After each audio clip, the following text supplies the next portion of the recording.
يحدث كل يوم. بابا يا بابا يا بابا يا بابا. اولالا اولالا اولالا اولالا اللي يوزع. من وجهة نظرك ام لا؟ لا طبعا النادي الاهلي كان يستحق الفوز، ولكن الرعونه اللي اتكلمنا عليها احمد واهدار الفرص السهله. الشوط الثاني افضل كتير من الشوط الاول. التغييرات طبعا اللي حصلت والتغيير اللي عمله بين الشوطين، نزول قفشه مكان امام، والتكليفات الجديده لبعض اللاعبين ساعدت الاهلي ان هو يتحكم في الاداء بشكل افضل. شفنا اكتر من مره علي معلول اتقدم واشتغل من الجبهه اليسرى اللي هو فيها بشكل جيد جدا.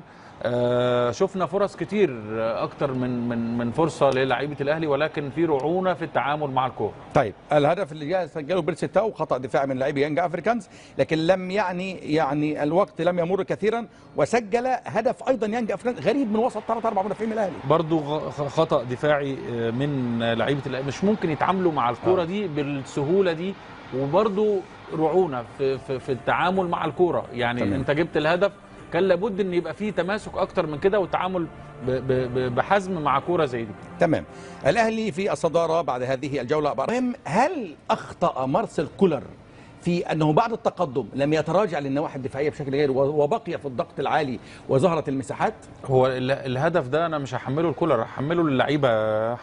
انت في وقت خلاص المباراه بتنتهي في قرب نهايتها. يعني كابتن، يعني اللعيبه كانت متقدمه دايما وكانت لا ده في زياده عدديه من المدافعين، ولكن اعتمدوا في لقطه الهدف. اعتمدوا على بعض، كل واحد فيهم. انت في الوقت ده لابد ان واحد يبقى هو المسؤول عن توجيه الضغط بتاع المدافعين اللي موجودين كلهم.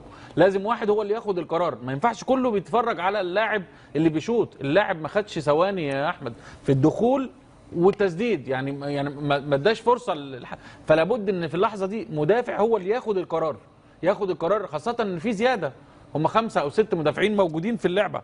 بص كم مدافع من الاهلي موجود، 6 5 وديانج دخل كمان عليهم 4 بجوار يعني اللاعب اللي طور. 6 مدافعين داخل منطقه الجزاء وقصاد لاعب واحد.